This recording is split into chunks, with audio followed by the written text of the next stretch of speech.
सभी का प्यारे से platform Kunti Kushwaha by SST में।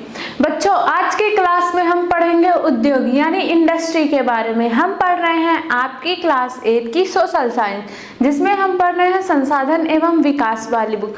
उसका आज हम पढ़ेंगे 4th चैप्टर, जिसका नाम है उद्योग यानी इंडस्ट्री। हम देखेंगे कि उद्योग क्या होते हैं, इसे किस प्रकार वर्गीकृत किया गया है, औद्योगिक तंत्र के बारे में देखेंगे और कुछ प्रमुख उद्योगों के बारे में देखेंगे। ठीक है, तो स्टार्ट करें आज की क्लास। शुरू करते हैं आज की क्लास। सबसे पहले देखते हैं उद्योग। जो हमारे उद्योग होते हैं वो मुख्य रूप से किस पर आते हैं? द्वितीय क्रियाकलाप यानी विनिर्माण में। क्यों? क्योंकि उद्योगों में किसी वस्तु का क्या होता है? निर्माण होता है ना।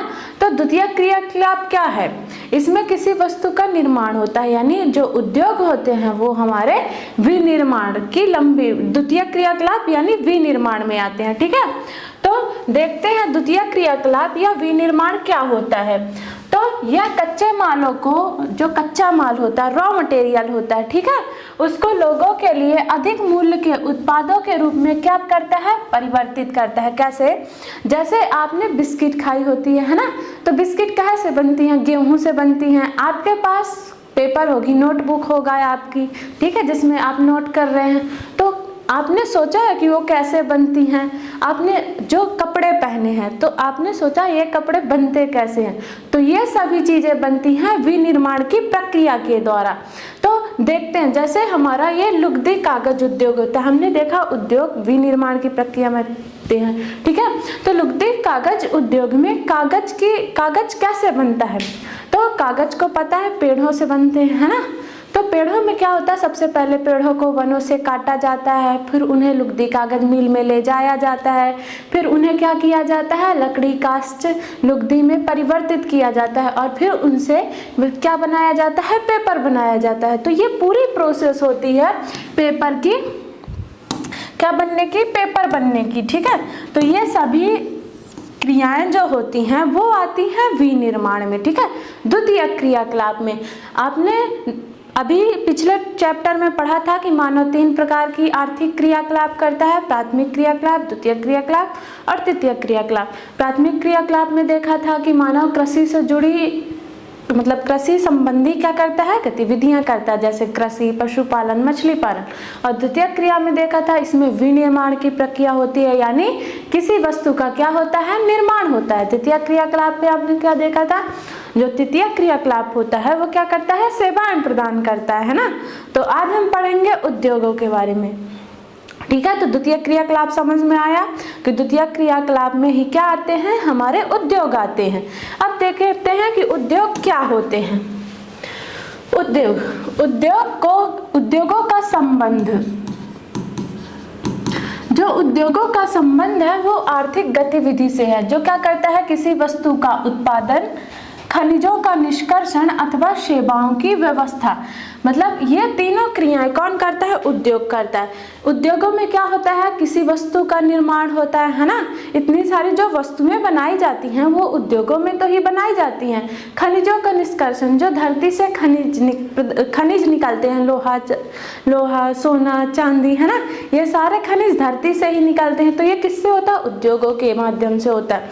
और उद्योग क्या करते हैं? सेवाएं प्रदान करते हैं। जैसे मैं आपको पढ़ा रही, ठीक है, सेवा प्रदान कर रही, तो किस सेक्टर के अंतर्गत? आईटी सेक्टर के अंतर्गत। और आईटी सेक्टर भी तो एक उद्योग है ना। तो ये सारी क्रियाएं किसके द्वारा होती हैं? उद्योगों के द्वारा। उद्योग क्या करते हैं? जैसे जो लोहा और इस्पात उद्योग होते हैं वो क्या करते हैं? वस्तुओं के उत्पादन से संबंधित होते हैं। ठीक है, फिर कोयला खनन उद्योग होते हैं, जो कोयलों को क्या करते हैं? धरती से निकालने से संबंधित होते हैं। और पर्यटन उद्योग होते हैं, ये किसी वस्तु का निर्माण नहीं करते, लेकिन क्या करते हैं? सेवाएं प्रदान करते हैं।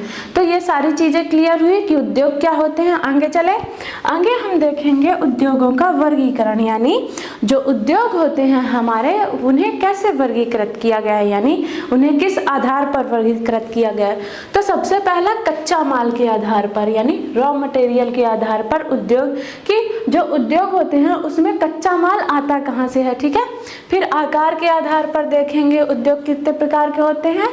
फिर देखेंगे स्वामित्व यानी ओनरशिप के आधार पर उद्योग कितने प्रकार के होते हैं। तो सबसे पहले देखते हैं कच्चा माल के आधार पर, यानी जो इंडस्ट्री होती है, ठीक है, उसमें रॉ मटेरियल कहाँ से आ रहा है। तो कच्चा माल के आधार पर उद्योग को 4 प्रकार से वर्गीकृत किया गया है।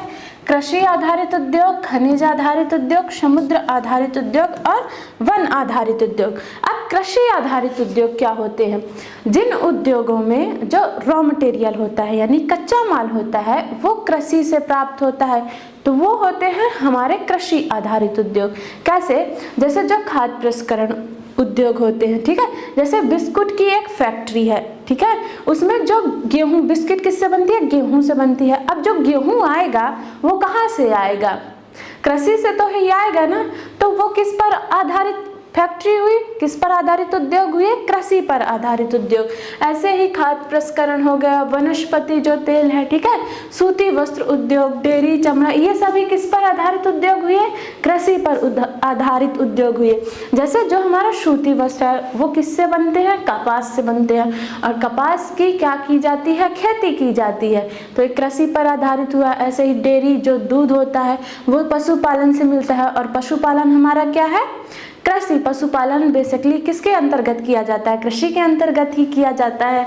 तो समझ में आया कृषि आधारित उद्योग क्या है। आगे चलें, आगे देखते हैं खनिज आधारित उद्योग, यानी जो मिनरल्स बेस्ड इंडस्ट्री हैं वो क्या होती हैं। तो खनिजों से प्राप्त कच्चे माल, मतलब जिन उद्योगों को क्या होते हैं?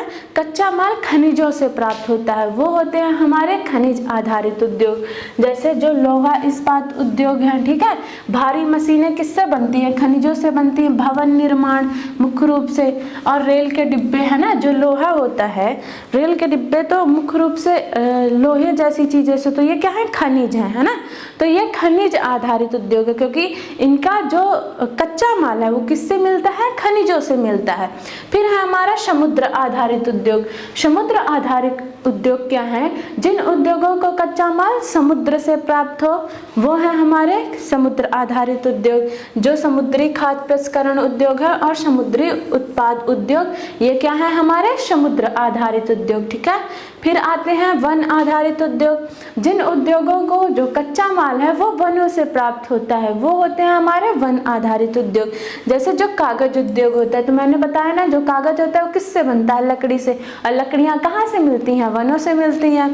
फिर औषधि, हमें कोई औषधि पर मेडिसिन, ठीक है, वो इंडस्ट्री है, तो वो किस पर बेस्ड होगी? वनों पर होगी, क्योंकि वनों से ही तो औषधियाँ मिलती हैं। फर्नीचर किससे बनते हैं? लकड़ियों से बनते हैं। तो लकड़ी कहाँ मिलती है? जंगल में मिलती है। तो ये भी क्या हुए? वन आधारित उद्योग।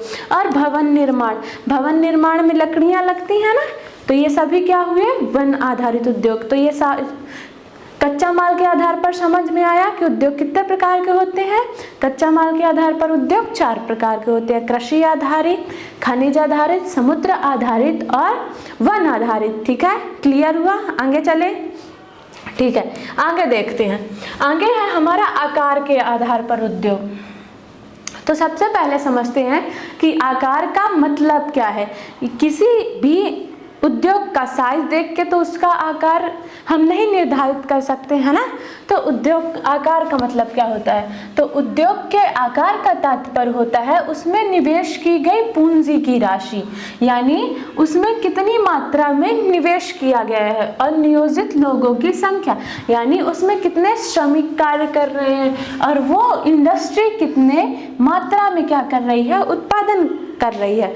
तो इन सारी चीजों से क्या होता है? किसी भी उद्योग का आकार डिसाइड होता है। ठीक है, तो ये 2 प्रकार के होते हैं: कुटीर उद्योग यानी छोटे उद्योग, और फिर है बड़े पैमाने के उद्योग यानी वृहद उद्योग।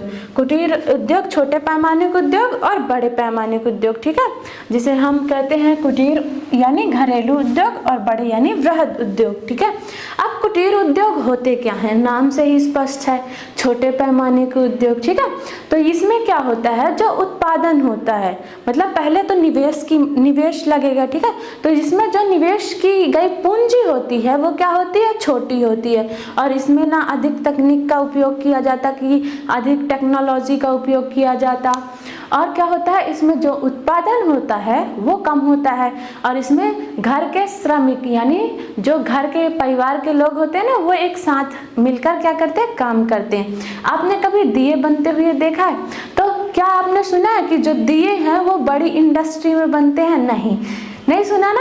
क्यों? क्योंकि वो घरों में बनते हैं, छोटे छोटे परिवारों द्वारा बनाए जाते हैं। ऐसे ही आपने देखा होगा जो टोकरी बनती हैं, मिट्टी के बर्तन बनते हैं, तो वो क्या होते हैं, छोटे छोटे परिवारों द्वारा बनाए जाते हैं ना, यानी वो क्या है, छोटी इंडस्ट्री है। मुख्य रूप से किसी परिवार के लोगों द्वारा ये काम किया जाता है। ऐसे हस्तशिल्प, रेशम की बुनाई हो गया, खाद्य प्रसंस्करण हो गया, ये सारी क्रियाएं जो होती हैं, ये सारे काम जो होते हैं वो कुटीर उद्योग के अंतर्गत आते हैं। ठीक है, अब देखते हैं बड़े पैमाने के उद्योग। इसमें ये देख लेना कि इसमें जो क्या होता है, छोटे पैमाने पर ये उद्योग चलाए जाते हैं, कम पूंजी और सरल तकनीकी का उपयोग किया जाता है, और जो भी वस्तुएं बनाई जाती हैं हाथों से वस्तुओं का क्या होता है, निर्माण होता है। ठीक है, फिर बड़े पैमाने के उद्योग देखते हैं, यानी वृहद उद्योग। क्या? वृहद उद्योग। वृहद उद्योग क्या होते हैं हमारे, ये बड़े पैमाने पर होते हैं, यानी जो इसमें निवेश की गई मात्रा होती है वो अधिक होती है, और अधिक स्किल्ड वर्कर यानी जो भी इसमें श्रमिक होते हैं वो कुशल श्रमिक होते हैं, यानी पढ़े लिखे व्यक्ति इस पर काम करते हैं। ठीक है, बड़ी संख्या में पूंजी का निवेश होता है, और आधुनिक टेक्नोलॉजी यानी आधुनिक तकनीक का उपयोग किया जाता है। बड़ी संख्या में ये क्या करते हैं, वस्तुओं का निर्माण करते हैं, बड़ी संख्या में वस्तुओं का उत्पादन करते हैं। जैसे जो हमारे ऑटोमोबाइल उद्योग हो गए, भारी मशीन उद्योग हो गए, तो ये क्या होते हैं, वृहद उद्योग होते हैं। जैसे आपने कभी, आप सभी के पास फोन है, लैपटॉप है, ठीक है, आपने ये सुना कि ये घर में बनाए जा सकते हैं। हाँ, कोई होगा जो बना सकता है, बट ये मुख्य रूप से कहाँ बनते हैं, उद्योगों में बनते हैं, यानी किसी भी फैक्ट्री में बनाए जाते हैं। इसमें भी जो फैक्ट्री या उद्योग इन वस्तुओं को बनाती है वो क्या करती है, बड़े पैमाने पर, है ना, उत्पादन करती है इन सारी चीज़ों को। इसमें जो भी व्यक्ति काम करेगा वो पढ़ा लिखा होगा, ठीक है, वो स्किल्ड व्यक्ति यानी कुशल श्रमिक की आवश्यकता होती है। तो इसमें क्या होता है, बड़े पैमाने पर पूंजी का निवेश होता है, और बड़े पैमाने पर जो उत्पादन होगा वो बड़े पैमाने पर होगा। ठीक है, आगे चलें, आगे देखते हैं स्वामित्व के आधार पर यानी ओनरशिप के आधार पर उद्योग। ओनरशिप, स्वामित्व का मतलब क्या होता है कि उस उद्योग को चला कौन रहा है, यानी उसका मालिक कौन है। ठीक है, तो स्वामित्व के आधार पर उद्योग को देखते हैं तो इसे भी 4 प्रकार से विभाजित किया गया। निजी क्षेत्र यानी प्राइवेट सेक्टर के उद्योग, सार्वजनिक क्षेत्र यानी पब्लिक सेक्टर के उद्योग, और संयुक्त क्षेत्र यानी जॉइंट सेक्टर के उद्योग, और फिर चौथा है सहकारी क्षेत्र यानी कोऑपरेटिव सेक्टर के उद्योग। तो एक एक करके इनके बारे में भी जानते हैं कि ये क्या होते हैं। ठीक है, तो सबसे पहले देखते हैं निजी क्षेत्र। निजी क्षेत्र क्या होता है, जो उद्योग किसी निजी व्यक्ति या किसी परिवार या किसी निजी कंपनी द्वारा चलाए जाते हैं वो होते हैं हमारे निजी क्षेत्र के उद्योग। ठीक है, फिर सार्वजनिक क्षेत्र यानी पब्लिक सेक्टर।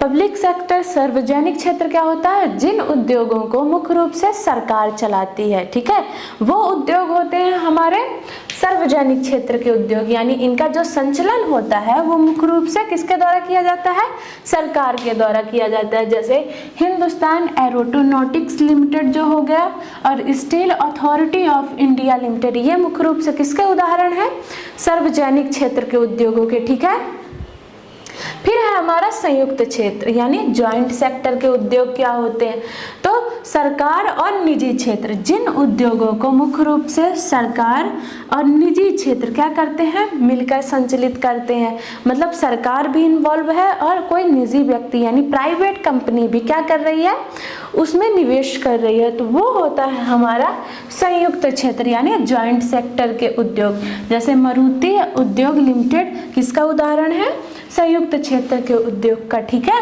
फिर सहकारी क्षेत्र कोऑपरेटिव सेक्टर क्या होता है, तो इन उद्योगों में मुख्य रूप से जो उत्पादक होता है, जो वस्तुओं का क्या करता है, उत्पादन करता है, श्रमिक जो उस पर काम करता है, और कारीगर, ये सारे क्या होते हैं, मिलकर किसी उद्योग को जब चलाते हैं तो वह होता है सहकारी क्षेत्र का उद्योग। इसमें इसके उदाहरण है आनंद मिल्क यूनियन लिमिटेड, अमूल, आपने नाम सुना होगा ना, अमूल दूध पीता है इंडिया। तो ये क्या है, हमारा सहकारी क्षेत्र का उद्योग है। और फिर ये जो सुधा डेयरी है, ठीक है, ये भी सहकारी क्षेत्र के उद्योग है। क्यों? क्योंकि इसमें मुख्य रूप से इनका जो संचालन है वो उत्पादकों, श्रमिकों और कारीगरों के द्वारा किया जाता है। ठीक है, आगे चलें।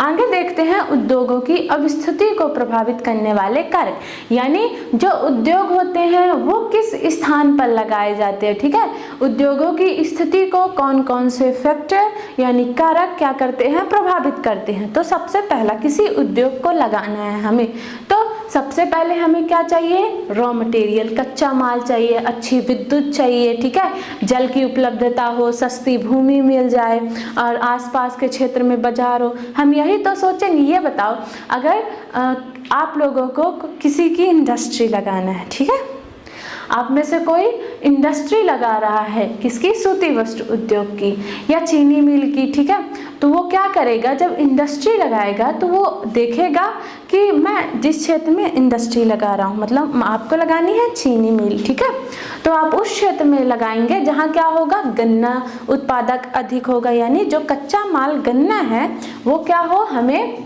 आसानी से उपलब्ध हो, है ना, ऐसा क्षेत्र। और देखेंगे कि वहाँ सस्ती ज़मीन मिल जाए जहाँ हमें उद्योग अपनी फैक्ट्री स्थापित करनी है। मुख्य रूप से क्या लगेगा, जल लगेगा। कोई देखेंगे आसपास की क्षेत्र में कोई नदी है, जल की उपलब्धता है, वहाँ लाइट आती है मशीनों को चलाने के लिए, ऊर्जा होती है। तो ये सभी कारक किसी भी उद्योग को संचालित करने के लिए ये सभी मुख्य फैक्टर होते हैं। ठीक है, तो देखते हैं सबसे पहला जो होता है हमारा कच्चा माल, कि अगर हम कोई उद्योग लगा रहे हैं तो कच्चा माल, उस उद्योग में रॉ मटेरियल का क्या लग रहा है, तो हम उसी क्षेत्र में अपना उद्योग स्थापित करेंगे जहां रॉ मटेरियल क्या हो, आसानी से उपलब्ध हो। फिर भूमि, कोई अच्छी भूमि, सस्ती भूमि मिल जाए, ठीक है, जल की उपलब्धता हो, श्रम हो, श्रमिक अच्छे श्रमिक मिल जाए, कुशल श्रमिक मिल जाए, स्किल्ड वर्कर मिल जाए। अगर कोई हमें जैसे आईटी सेक्टर की इंडस्ट्री लगानी है तो हम क्या देखेंगे, जो श्रमिक हों वो हमें पढ़े लिखे तो चाहिए, स्किल्ड वर्कर तो चाहिए, है ना। हम किसी मजदूर को तो इसमें नहीं लगा सकते। ऐसा नहीं है कि मजदूर मतलब काम करते हैं, बट देखो अगर आईटी सेक्टर की इंडस्ट्री लगानी है तो उसमें हमें क्या, पढ़े लिखे लोगों की ज़रूरत होगी, है ना। तो श्रमिक मुख्य रूप से, शक्ति, वहाँ ऊर्जा है कि नहीं है ना, पूंजी, उसमें पूंजी, परिवहन देखेंगे कि परिवहन ट्रांसपोर्टेशन की सुविधा है कि नहीं, वहाँ लोग की आवागमन के साधन है कि नहीं, बाजार देखेंगे कि उसके आसपास के क्षेत्र में बाजार है कि नहीं है। जैसे मैंने उदाहरण दिया था कि कोई व्यक्ति क्या कर रहा है, इंडस्ट्री लगा रहा है सूती वस्त्र उद्योग की, ठीक है। अब सूती वस्त्र उद्योग की वो इंडस्ट्री लगाएगा तो वो मुख्य रूप से क्या देखेगा, सूती वस्त्र उद्योग के लिए मुख्य रूप से रॉ मटेरियल क्या चाहिए, कपास चाहिए, ठीक है। अब कपास का जो उत्पादन होता है मुख्य रूप से वो कहाँ होता है, गुजरात, मध्य प्रदेश और महाराष्ट्र वाले एरिया में। तो वो जो फैक्ट्री स्थापित करेगा वो किस स्थान पर करेगा, कोशिश करेगा कि गुजरात, महाराष्ट्र वाले एरिया में करे, ठीक है। क्यों? क्योंकि वहाँ रॉ मटेरियल क्या होगा, आसानी से उपलब्ध होगा। अब किसी वस्तु को सूती वस्त्र की इंडस्ट्री लगानी है, वो लगा रहा है तमिलनाडु पे, और जो कच्चा माल उत्पादित होता है वो गुजरात, महाराष्ट्र में होता है। तो वो तो आयात तो कर लेगा, बट उसमें जो परिवहन होगा, ठीक है, वो परिवहन का खर्चा कितना बढ़े, मतलब लगेगा, ठीक है। तो क्या कोशिश करेगा कि हम उसी के आसपास वाले एरिया में करें। ऐसे ही उसमें भूमि देखेगा कि वहाँ कोई सस्ती भूमि मिल जाए, ठीक है, जहाँ वो क्या कर सके, फैक्ट्री स्थापित कर सके, पानी की उपलब्धता हो, है ना, और क्या हो, श्रमिक मिल जाएं। अब जो महाराष्ट्र, गुजरात वाला एरिया है वो क्या है, डेंसली पॉपुलेशन है वहाँ, है ना, जनसंख्या घनत्व तो अधिक है। तो क्या होगा, वहाँ लोग बाग, जो जनसंख्या है वो काम करने, जब जनसंख्या है तो वहाँ श्रमिक आसानी से उपलब्ध होंगे, ठीक है। और शक्ति, ऊर्जा हम देखेंगे कि वहाँ बिजली की सप्लाई, ठीक है, कि ऊर्जा है कि नहीं है, और परिवहन कि रेल मार्ग है, सड़क है कि नहीं, मतलब अगर हमें उसमें हम किसी वस्तु का क्या करेंगे, उत्पादन करेंगे, तो उसे हमें बाजार में बेचना भी तो पड़ेगा, तो लाने ले जाने की सुविधा है कि नहीं, और देखेंगे कि आसपास बाजार है कि नहीं जहां हम उत्पादन को क्या कर सकें, सेल कर सकें। ठीक है, तो किसी भी इंडस्ट्री को स्थापित करने के सभी कारक समझ में आए। आगे चलते हैं। अब देखते हैं औद्योगिक तंत्र यानी इंडस्ट्री सिस्टम क्या होता है। तो कोई भी सिस्टम में मुख्य रूप से तीन प्रकार की क्रियाएं होती हैं, इनपुट, प्रोसेस और आउटपुट। आपने कृषि तंत्र जब पढ़ा था तो उसमें भी पढ़ा था, है ना, कि किसी भी सिस्टम को चलाने के लिए तीन प्रकार के प्रमुख वो होते हैं, इनपुट्स, आउटपुट, इनपुट, प्रोसेस और आउटपुट। वैसे ही औद्योगिक तंत्र में भी तीन प्रकार के तंत्र शामिल है, निवेश, पराक्रम और निर्गत। निवेश यानी इनपुट्स, पराक्रम यानी प्रोसेस और निर्गत यानी हमें आउटपुट क्या मिल रहा है। तो निवेश, मान लो कि अगर किसी फैक्ट्री को स्थापित करना है तो उसमें क्या लगेंगे, निवेश लगेगा। निवेश में क्या लगेगा, मुख्य रूप से कच्चा माल, रॉ मटेरियल लगेगा, श्रम लगेगा, भूमि की लागत लगेगी, है ना, जल की उपलब्धता लगेगी कि जहाँ जल है कि नहीं है, तो जल लगेगा, परिवहन, ट्रांसपोर्टेशन लगेगा, विद्युत तथा अन्य अवसंरचना शामिल है। यानी किसी भी अगर इंडस्ट्री की स्थापना करना है तो उसमें ये मुख्य रूप से ये इनपुट्स लगते हैं, है ना। फिर क्या होता है, प्रोसेस यानी पराक्रम। पराक्रम में क्या होता है, जैसे हमने सूती वस्त्र उद्योग यानी इंडस्ट्री लगाई, ठीक है, सूती वस्त्र की, तो उसमें क्या होगा, प्रोसेस, कपास, मानव श्रम, कारखाना, परिवहन, ये क्या लगे, निवेश लगे। तो पराक्रम, प्रोसेस में क्या होगा, कताई होगी, ठीक है, बुनाई होगी, रंगाई होगी और छपाई होगी। मतलब जो वस्त्र बनाने की प्रक्रिया में क्या होगा, कताई, बुनाई, रंगाई, छपाई, ये क्या हो, प्रोसेस है, ठीक है, वस्त्र को बनाने की क्या है, प्रक्रिया है। फिर जब निर्गत हमें आउटपुट क्या होगा, आउटपुट प्राप्त होंगे वस्त्र, है ना, कपड़े बन के तैयार होंगे। जो निर्गत क्या होता है, वह तैयार माल जो हम क्या होता है, बनता है। प्रोसेस के द्वारा जो तैयार माल बनता है वो होते हैं हमारे निर्गत। तो हमें फिर निर्गत क्या मिलेंगे, कमीज मिलेगी। तो ये समझ में आया, कपड़े मिलेंगे। तो ये समझ में आया औद्योगिक तंत्र यानी इंडस्ट्री सिस्टम कैसे काम करता है। आगे चलें, अब देखते हैं औद्योगिक प्रदेश। औद्योगिक प्रदेश क्या होते हैं। तो औद्योगिक प्रदेश का विकास तब होता है जब कई प्रकार के उद्योग क्या होते हैं, एक दूसरे के निकट स्थापित होते हैं। यानी बहुत सारे उद्योग क्या होंगे, एक दूसरे के आसपास क्या होंगे, स्थापित होते हैं और वे अपनी गतिविधि को आपस में बांटते हैं। मतलब वो जो भी क्रियाएं करते हैं, जैसे कोई यहाँ इंडस्ट्रियां हैं, ठीक है, तो वो रॉ मटेरियल को एक दूसरे के साथ शेयर कर सकती हैं, ठीक है, और बिजली को तो क्या कर रहे हैं कि अपनी गतिविधियों को आपस में बांटती हैं। विश्व के प्रमुख औद्योगिक प्रदेश हैं पूर्वी उत्तरी अमेरिका, ठीक है, पश्चिम और मध्य यूरोप, पूर्वी एशिया मुख्य औद्योगिक प्रदेश है जो अधिकांशतः शीतोष्ण कटिबंधीय क्षेत्रों में क्या है, स्थापित है और समुद्री बंदरगाहों के समीप तथा विशेष रूप से कोयला क्षेत्रों के निकट स्थापित होते हैं। क्यों? क्योंकि यहाँ जो समुद्री बंदरगाहों के पास क्या परिवहन की सुविधा होगी और कोयला क्षेत्र के निकट, जैसे कोयला क्षेत्र के निकट क्या होंगे, रॉ मटेरियल मिलेंगे, ठीक है। तो ये औद्योगिक प्रदेश समझ में आया। ये विश्व के प्रमुख औद्योगिक प्रदेश हैं, जैसे ये पूर्वी उत्तरी अमेरिका हो गया, ये पश्चिम एवं मध्य यूरोप हो गया, पूर्वी यूरोप हो गया, ठीक है। तो और ये भारत का औद्योगिक प्रदेश हो गया। तो ये क्या है, विश्व के कुछ प्रमुख औद्योगिक प्रदेश हैं। आगे चलें, अब देखते हैं भारत के औद्योगिक प्रदेश। तो भारत में भी प्रमुख औद्योगिक प्रदेश हैं, जैसे मुंबई पुणे समूह हो गया, ये मुंबई पुणे बेल्ट हो गया, अहमदाबाद वडोदरा बेल्ट हो गया, ठीक है, और ये छोटा नागपुर प्लेट्यू हो गया, हुगली बेल्ट हो गया, गुरुग्राम दिल्ली मेरठ हो गया, विशाखापट्टनम गुंटूर बेल्ट हो गया, बेंगलोर तमिलनाडु बेल्ट हो गया, ये कोल्लम त्रिवंतपुरम बेल्ट हो गया, ठीक है। तो तो ये क्या है, भारत के कुछ प्रमुख औद्योगिक प्रदेश हैं, ठीक है। यहाँ प्रमुख रूप से क्या है, उद्योग स्थापित है। आगे देखते हैं, अब देखते हैं प्रमुख उद्योगों का वितरण, कि उद्योगों का वितरण किस प्रकार है। यहाँ आपको ये समझ लेना है प्रमुख उद्योगों का वितरण, फिर इसके बाद जो भी डाटा है, वो जो भी स्लाइडें हैं वो डेटा बेस्ड है, उसमें मुख्य रूप से समझने वाली चीज़ें नहीं है, बस आपको पढ़ना है, ठीक है। तो प्रमुख उद्योगों का वितरण देखते हैं। विश्व के प्रमुख उद्योग लोहा इस्पात उद्योग, सूती वस्त्र उद्योग और सूचना प्रौद्योगिकी उद्योग है। लोहा इस्पात उद्योग और वस्त्र उद्योग तो काफ़ी पुराने हैं, आप सभी को पता है, ये सदियों से चलते आ रहे हैं। लेकिन जो सूचना प्रौद्योगिकी उद्योग है वो एक नया उभरता हुआ उद्योग है।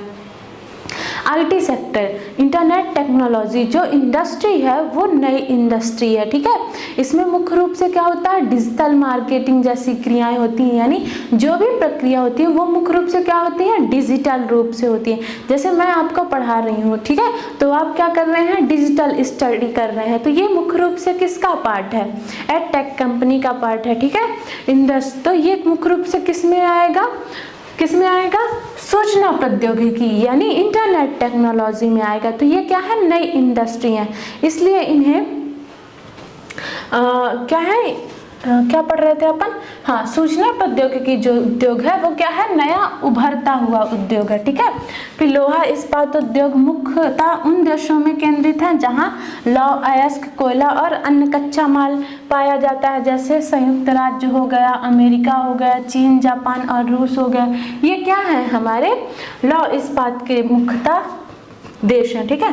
फिर वस्त्र उद्योग भारत, हांगकांग, दक्षिण कोरिया, जापान और ताइवान, ठीक है। तो यहाँ क्या है, वस्त्र उद्योग स्थापित है। फिर सूचना प्रौद्योगिकी उद्योग के जो मुख्य केंद्र हैं वो कैलिफोर्निया की सिलिकॉन घाटी हो गई, और भारत का जो बेंगलुरु प्रदेश है, ठीक है, वो आईटी सेक्टर में के लिए प्रमुख औद्योगिक प्रदेश है। आगे देखते हैं, अब देखते हैं लौह इस्पात उद्योग। अब यहाँ से हम पढ़ेंगे लौह इस्पात उद्योग, सूती वस्त्र उद्योग और सूचना प्रौद्योगिकी उद्योग को अलग अलग, और इनके दो शहरों को यानी दो प्रमुख इंडस्ट्री के बारे में जानेंगे, ठीक है। तो जो हमारा लौह इस्पात उद्योग होता है, इसमें भी क्या होता है, इसमें भी निवेश लगते हैं, प्रोसेस होता है, और फिर हमें क्या मिलता है, आउटपुट मिलता है। तो देखते हैं कि लौह इस्पात उद्योग में जो निवेश होता है यानी इनपुट्स होते हैं वो कौन कौन से लगते हैं। तो लौह इस्पात इंडस्ट्री में कच्चा माल क्या लगेगा, लौह अयस्क, कोयला और चूना, पत्थर, श्रम पूंजी, ठीक है, साहित्य यानी जगह और अन्य बुनियादी ढांचे के साथ, ठीक है। प्रक्रिया क्या होगा, कच्चे माल को क्या किया जाएगा, ब्लास्ट फर्नेस, जो ये है ना, इसे बोलते हैं ब्लास्ट फर्नेस में क्या किया जाएगा, ये डाला जाएगा, ठीक है, डाला जाएगा, जहां से यह इसे गलाते हैं, ठीक है। फिर यह परिष्कृत होता है, प्रोसेस होकर क्या करता है, इस्पात यानी स्टील का निर्माण करता है, और जो स्टील होता है वो अन्य उद्योगों के लिए कच्चा माल होता है। कैसे, अब ये बताओ, ये आपने बर्तन से लेकर ये जो छोटी छोटी सुइयां देखी होंगी वो किससे बनती हैं, स्टील से बनती हैं। तो वो मुख्य रूप से लौह इस्पात उद्योग में तो बनेंगी नहीं, उसके लिए क्या चाहिए, अलग इंडस्ट्री चाहिए, और उन इंडस्ट्री में क्या रॉ मटेरियल क्या लगेगा, इस्पात लगेगा, तो स्टील लगेगा। तो स्टील भी मुख्य रूप से क्या करता है, अन्य उद्योगों के लिए कच्चे माल के रूप में काम करता है, ठीक है। 8 टन कोयला, 4 टन अयस्क और 1 टन चूना पत्थर मिलकर क्या करता है, 1 टन इस्पात का निर्माण करते हैं, ठीक है। आगे देखते हैं, जो लोहा इस्पात उद्योग है उनकी स्थिति। तो 1800 ईस्वी से पहले जो लोहा और इस्पात उद्योग होते थे वो मुख्य रूप से वहाँ स्थापित होते थे जहाँ कच्चा माल हो, बिजली की आपूर्ति और बहता पानी क्या हो, आसानी से उपलब्ध हो। बाद में उद्योग के लिए आदर्श स्थान कोयला क्षेत्रों के पास और नहरों और रेलवे के करीब हो गया। क्यों? क्योंकि जो कोयला तो उसमें क्या लगता है, रॉ मटेरियल लगता है, और नहरों और रेलवे के पास क्या क्या होगा, परिवहन की सुविधा होगी। ठीक है, 1950 के बाद लौह और इस्पात उद्योग समुद्री बंदरगाहों के पास समतल भूमि के बड़े क्षेत्रों में स्थित होने लगे। ऐसा इसलिए हुआ क्योंकि इस समय तक क्या हुआ, स्टील का उपयोग बढ़ गया। आपको पता ही है कि स्टील हमारे लिए कितना उपयोगी, जो छोटी छोटी वस्तुएं होती हैं और बड़ी बड़ी वस्तुएं होती हैं वो मुख्य रूप से स्टील से ही तो बनती हैं। हमारे घर यूज से लेकर हम इतनी सुई से लेकर बर्तन, ठीक है, कुछ भी वस्तुएं देखें तो उसमें हम स्टील का, तो स्टील क्या है, स्टील का उपयोग बढ़ गया। और लौह अयस्क को क्या किया गया, विदेशों से आयात करना पड़ता था। भारत में लौह इस्पात उद्योग, तो भारत में लौह इस्पात उद्योग भिलाई, दुर्गापुर, बर्नपुर, जमशेदपुर, राउरकेला, बोकारो जैसे ये सभी महत्वपूर्ण लौह इस्पात उद्योग हैं। ठीक है, ऐसे क्षेत्र में स्थित है जो 4 राज्य, और ये मुख्य रूप से पूरे भारत में भी नहीं फैले, भारत के मुख्य रूप से 4 राज्यों में है। कौन कौन से, पश्चिम बंगाल, झारखंड, ओडिशा, छत्तीसगढ़ में। पश्चिम बंगाल, झारखंड, ओडिशा और छत्तीसगढ़ में। ऐसा क्यों, क्योंकि यहाँ रॉ मटेरियल आसानी से उपलब्ध है। जो हमारा झारखंड और छत्तीसगढ़ वाला एरिया है, यहाँ मुख्य रूप से बहुत अधिक मात्रा में खनिज उपलब्ध है। ठीक है, कर्नाटक में भद्रावती हो गया, और विजयनगर, आंध्र प्रदेश में विशाखापट्टनम हो गया, तमिलनाडु में सेलम। स्थानीय संसाधनों का उपयोग करने वाले ये क्या हैं, अन्य महत्वपूर्ण औद्योगिक इस्पात केंद्र हैं। अब देखते हैं जमशेदपुर और पीटर्सबर्ग, ये प्रमुख लौह इस्पात उद्योग है। जमशेदपुर की बात करते हैं तो जो जमशेदपुर है वो 1947 से पहले भारत में केवल एक इस्पात कारखाना था, जो Tata iron and steel company limited. आप सभी ने टिस्को का नाम सुना होगा। ठीक है, टिस्को क्या है, Tata iron and steel company. जो स्वतंत्रता के बाद सरकार ने इस उद्योग को क्या किया, बढ़ावा दिया और कई नए लौह इस्पात संयंत्र स्थापित किए। 1907 में झारखंड में, किस राज्य में, झारखंड में, स्वर्ण रेखा और करखई नदियों के संगम पर सकाची नामक स्थान पर क्या हुआ, लौह इस्पात जमशेदपुर लौह इस्पात केंद्र की क्या हुई, इस स्थापना हुई। ठीक है, और जमशेदपुर जो लौह अयस्क उद्योग है, ठीक उद्योग है, ये मुख्य रूप से जमशेदपुर पे ही क्यों लगाया गया है, इसके मुख्य कारण क्या है कि यहाँ मुख्य रूप से क्या है, बंगाल नागपुर रेल मार्ग पर स्थित है। ठीक है, मतलब अच्छे परिवहन की सुविधा है। कोलकाता बंदरगाह अपेक्षाकृत निकट है। लौह अयस्क, कोयला, चूना पत्थर और मैग्नीज जैसे जो कच्चे माल हैं ये सभी उपलब्ध हैं। सड़क है, रेल और नदियों द्वारा पर्याप्त जल एवं क्या है, परिवहन की सुविधा, सरकारी प्रोत्साहन और पर्याप्त पूंजी है। ठीक है, तो ये प्रमुख, भारत का प्रमुख लौह इस्पात उद्योग है। कौन सा, जमशेदपुर। ठीक है, आगे देखते हैं पीटर्सबर्ग। पीटर्सबर्ग यह संयुक्त राज्य अमेरिका यानी यूएसए का एक महत्वपूर्ण इस्पात नगर है। ठीक है, पीटर्सबर्ग के इस्पात उद्योग को स्थानीय सुविधाएं उपलब्ध हैं, जबकि कोयला पीटर्सबर्ग में ही मिलता है। लौह अयस्क मिनेसोटा की लौह खानों से प्राप्त होता है, जो पीटर्सबर्ग से लगभग क्या है, 1500 किलोमीटर दूर है। इन स्थानों के बीच 5 बड़ी झीलें और ग्रेट लेक्स जल मार्ग है, यानी परिवहन की सुविधा है। ठीक है, 5 झीलें हैं तो पानी की सुविधा है, जो परिवहन का सबसे क्या है, सस्ता मार्ग है। ग्रेट लेक्स से पर्याप्त जल प्राप्त होता है। आज पीटर्सबर्ग में बहुत बड़ी बड़ी इस्पात मिलें हैं। ये मिलें पीटर्सबर्ग के ऊपर मोनोगेला नदी के घाटी पे क्या है, स्थित है, तथा नीचे ओहियो नदी के सहारे स्थित है। यह एक परिपक्व इस्पात स्थल है और जल मार्गों द्वारा क्या है, बाजारों से जुड़ा हुआ है। पीटर्सबर्ग में जो इस्पात मिलों के लिए अतिरिक्त अन्य कारखानों में भी ये कारखाने रेल पटरियों के उपकरण और अन्य भारी मशीनों का क्या करते हैं, उत्पादन करते हैं। यानी मुख्य रूप से यहाँ क्या होते हैं, रेल पटरियाँ और उनके उपकरण का क्या किया जाता है, निर्माण किया जाता है। ठीक है, तो ये लौह इस्पात उद्योग समझ में आया है ना। अब चलते हैं, अब देखते हैं सूती वस्त्र उद्योग के बारे में। तो सूती वस्त्र उद्योग, सूती वस्त्र उद्योग को आप सभी जानते हैं। सूती वस्त्र उद्योग बहुत पुराने समय से भारत में है। आपने देखा होगा कि आज़ादी से पहले से लोग सूती वस्त्र उद्योग, कब से लोग सूती वस्त्र उद्योग पहन रहे हैं, ठीक है। और ये भारत में मुख्य रूप से हाथों से बनाया जाता है। सोचो, अब तो फैक्ट्री में बनाया जाने लगा है, लेकिन अभी भी कई जगह हैं जहां हाथों से इनका निर्माण होता है। लेकिन पहले क्या होता था, इनका निर्माण हाथों से होता था, चरखे से होता था। तो सूती वस्त्र उद्योग, सूती वस्त्र उद्योग विश्व के प्राचीनतम उद्योगों में से क्या है, एक है। 18वीं शताब्दी में औद्योगिक क्रांति द्वारा इंग्लैंड के लंकाशायर में इसका क्या हुआ, विकास हुआ था। 18वीं शताब्दी में पावर लूम के पहले ब्रिटेन और बाद में विश्व के अन्य भागों में क्या हुए, सूती वस्त्र उद्योगों का विकास हुआ था, ठीक है। सूती वस्त्र उद्योग के प्रमुख केंद्र देखें तो भारत, चीन हो गया, भारत, चीन, जापान, संयुक्त राज्य अमेरिका, यहाँ प्रमुख सूती वस्त्र उद्योग हैं, ठीक है। भारत में उत्कृष्ट गुणवत्ता के सूती वस्त्र उत्पादन की गौरवशाली परंपरा रही है। भारत ने बताई ना, भारत में बहुत पुराने समय से सूती वस्त्र बनाने और क्या किया, इन्हें विदेशों में सेल भी करते थे। ब्रिटिश शासन के पूर्व हाथ से कते और हाथ से बुने वस्त्रों का विश्व भर में क्या था, बड़ा सम्मान था, है ना।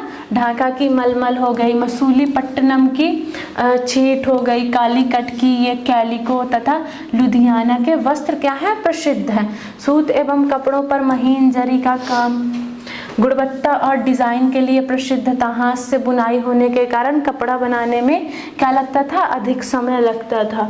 1854 ईस्वी में स्थापित की गई कपास की उपलब्धता, इसके लिए गर्म एवं आर्द्र जलवायु तथा सस्ते श्रमिकों ने इस उद्योग के विकास में क्या की, सहायता की। प्रारंभ में यह उद्योग महाराष्ट्र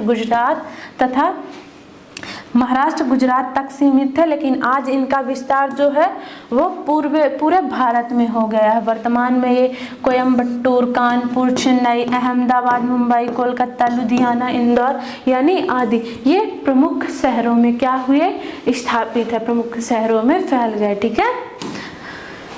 ये विश्व में सूती वस्त्र उद्योगों की स्थिति, ठीक है।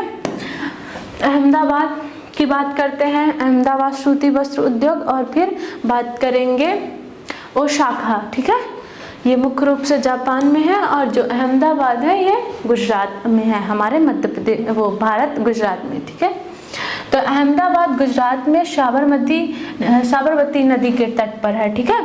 यह यहाँ क्या है, 1859 ईस्वी में यहाँ पहली सूती मिल स्थापित हुई थी। इसके बाद अहमदाबाद जो है वो भारत का दूसरा सबसे बड़ा वस्त्र निर्माण नगर है। अहमदाबाद को भारत का क्या कहते हैं, भारत का मैनचेस्टर कहते हैं। यह कपास उत्पादन वाले क्षेत्रों के निकट स्थित है। मैंने बताया ना, गुजरात, महाराष्ट्र में क्या है, काली मिट्टी पाई जाती है। काली मिट्टी के कारण यहाँ कपास की क्या होती है, अधिक खेती होती है, ठीक है। इसलिए कच्चा माल आसानी से क्या होता है, उपलब्ध होता है। भूमि और पर्याप्त स्थान मिलने से मिलों की क्या है, स्थापना हुई। गुजरात और महाराष्ट्र की घनी आबादी से क्या हुए, कुशल और अकुशल श्रमिक क्या हुए, आसानी से उपलब्ध हुए। सड़क, रेल, जल परिवहन की क्या है, अच्छी सुविधा है, परिवहन की अच्छी सुविधा है, ठीक है। और मशीनों का आयात और सूती वस्त्रों का निर्यात भी सुविधाजनक है। पिछले वर्षों में अहमदाबाद की कई सूती मिलें बंद हो गई, जबकि कुछ नए क्षेत्रों की मिलें आधुनिक मशीनों के कारण आगे बढ़ी। आगे देखते हैं ओसाका। ये सभी डाटा आपके बुक में लिखा है, ठीक है, आप पढ़ लेना अच्छे से। अब बाकी जो कॉन्सेप्ट थे आपने पूरे समझ लिए हैं, ये बस डेटा है। आगे देखते हैं ओसाका। ओसाका जापान का एक महत्वपूर्ण वस्त्र निर्माण केंद्र है। इसे जापान का मैनचेस्टर कहते हैं, ठीक है। यहाँ भी सूती वस्त्र उद्योगों का विकास भौगोलिक कारणों से हुआ। यहाँ मुख्य रूप से चारों ओर मैदान होने के कारण कपास की खेती में भूमि की उपलब्ध होती है और गर्म एवं आर्द्र जलवायु होती है, जो सूत काटने और बुनाई के लिए क्या होती है, उपयुक्त होती है, ठीक है। बंदरगाहों से कच्चे कपास का आयात और तैयार वस्त्रों का निर्यात क्या होता है, आसानी से होता है। ओसाका का सूती वस्त्र उद्योग मुख्यतः मानव निर्मित रेशों पर आधारित होता है। कच्चा माल चीन, भारत और अमेरिका से आयात किया जाता है। तैयार वस्त्र अधिकतर निर्यात किया जाता है। वर्तमान में ओसाका का स्थान अन्य उद्योगों जैसे लौह इस्पात, मशीनरी, जहाज निर्माण, ऑटोमोबाइल, विद्युत उपकरण और सीमेंट ने भी ले लिया। मतलब ओसाका में सूती वस्त्र उद्योगों के साथ साथ और कई अन्य उद्योग भी हैं। ठीक है, आगे चलते हैं। अब लास्ट है हमारा सूचना प्रौद्योगिकी उद्योग यानी इंटरनेट टेक्नोलॉजी इंडस्ट्री। तो सूचना के संग्रहण, प्रसंस्करण और वितरण से संबंधित उद्योगों को क्या कहा जाता है? सूचना प्रौद्योगिकी उद्योग। तकनीकी, राजनीति, सामाजिक और आर्थिक परिवर्तनों के कारण इस उद्योग का क्या हुआ? तेजी से विकास हुआ। आज विश्व में इतना तेजी से ये इंटरनेट सूचना प्रौद्योगिकी उद्योग फैला है। आज हर चीज इंटरनेट के माध्यम से हो रही है। पढ़ाई हो, व्यापार हो, ठीक है, बिजनेस हो, कोई भी कार्य वो किससे हो रही है? आपको किसी चीज़ की पेमेंट करना है, किसी से कुछ पैसे लेना है, ठीक है, वो सारी चीज़ें मतलब हमारी बेसिक से बेसिक चीज़ें भी किस पर आधारित हो गई हैं? इंटरनेट से हो गई हैं। ठीक है, तो इसके विकास के प्रमुख कारण है संसाधनों की उपलब्धता, कम लागत, आधारभूत संरचना, बुनियादी ढांचा। सूचना प्रौद्योगिकी उद्योग के प्रमुख केंद्र हैं कैलिफोर्निया की सिलिकॉन घाटी हो गई और भारत का जो बेंगलुरु यानी जो भारत में बेंगलोर प्रदेश है, ठीक है, वो मुख्य रूप से सूचना प्रौद्योगिकी केंद्र का, आईटी सेक्टर का एक प्रमुख केंद्र है। ठीक है, वहाँ बहुत बड़ी बड़ी मात्रा में आईटी सेक्टर की इंडस्ट्री हैं। कहाँ पढ़ रहे थे? भारत के अन्य प्रमुख आईटी केंद्र मुंबई हो गया, नई दिल्ली हो गया। नई दिल्ली और मुंबई में भी बहुत बड़ी मात्रा में आईटी इंडस्ट्री है। हैदराबाद, चेन्नई, इसके अलावा गुरुग्राम, पुणे, तिरुवनंतपुरम, कोच्चि और चंडीगढ़ भी सूचना प्रौद्योगिकी के क्या है? महत्वपूर्ण केंद्र हैं। ठीक है, अब लास्ट हमारा एक टॉपिक है औद्योगिक विपदा। अभी तक हमने क्या पढ़ा? उद्योगों के बारे में पढ़ा कि उद्योग क्या है, इन्हें कितने प्रकार से वर्गीकृत, मतलब मुख्य रूप से हम उद्योगों के लाभ ही लाभ देखते गए, है ना, लेकिन हमने तो उसकी हानि देखी ही नहीं। मुख्य रूप से जिन चीज़ों से हमें लाभ मिलता है वो कहीं ना कहीं हमें हानि भी पहुंचाते हैं। तो औद्योगिक विपदा, ठीक है, उद्योगों की अगर उद्योगों में दुर्घटना होती है तो पता है वो लाखों लोगों की जान ले लेती है। तो हम देखेंगे कि औद्योगिक विपदा क्या होती है। उद्योगों में क्या? तकनीकी विफलता या खतरनाक पदार्थों की लापरवाही पूर्ण उपयोग के कारण होने वाली दुर्घटना को कहा जाता है औद्योगिक विपदा। यानी कोई भी गैस का रिसाव होता है, ठीक है, किसी फैक्ट्री में, तो वो क्या होती है? लाखों लोगों को प्रभावित करती है। हम इसी की एक घटना पढ़ते हैं, भोपाल गैस त्रासदी, जो मध्य प्रदेश की राजधानी भोपाल में 3 दिसंबर 1984 को हुई थी। इसमें मुख्य रूप से क्या हुआ था? एक जहरीली गैस मिथाइल आइसोसाइनाइड क्या हुई थी? इस गैस का रिसाव हुआ। इस गैस के रिसाव के कारण आसपास का जो एरिया था, ठीक है, वहाँ क्या हुआ? बहुत बड़ी मात्रा में ये जहरीली गैस, उससे क्या हुआ? लाखों लोगों की, हजारों लोगों की मृत्यु हो गई, लाखों लोग प्रभावित हुए। और आज भी जो लोग, ठीक है, आज भी लोग जो जिंदा हैं वो मुख्य रूप से आँखों की प्रॉब्लम से, सांस लेने की प्रॉब्लम से अभी तक उन पर असर पड़ रहा है। तो उद्योग हमारे लिए जितने लाभकारी हैं उतने हानिकारक भी हैं। इसलिए हमें क्या करना चाहिए? उद्योगों के व्यवस्था में सही कार्य, मतलब उद्योगों की देखभाल, जो वहाँ के ओनर होते हैं, ठीक है, वो मुख्य रूप से उनका सही देखभाल करें और ऐसी चीज़ों से बचें या लोगों को बचाएं। और ये जो उद्योग होते हैं वो मुख्य रूप से घनत्व यानी घने एरिया में, जहाँ डेंसली पॉपुलेशन हो, उस क्षेत्र में नहीं स्थापित किए जाने चाहिए, है ना। जहाँ कम जनसंख्या हो उस क्षेत्र में कोशिश करें उस क्षेत्र में स्थापित किए जाएं। तो ये हुआ आपका पूरा चैप्टर कंप्लीट, उद्योग, ठीक है। इस चैप्टर में हमने उद्योगों के बारे में एक एक चीज़ पूरी की, मतलब आपके एनसीईआरटी बुक में जितना भी सिलेबस है उद्योगों के बारे में वो हमने पूरा कवर किया, ठीक है। आई होप आपको ये पूरा चैप्टर समझ में आ गया होगा। और अगर आपको ये चैप्टर क्लियर हुआ हो, अच्छा लगा हो, तो हमारी वीडियो को लाइक करें, चैनल को सब्सक्राइब करें और अपने दोस्तों के साथ ज़रूर से शेयर करें। ठीक है, मिलते हैं नेक्स्ट चैप्टर में। Thank you.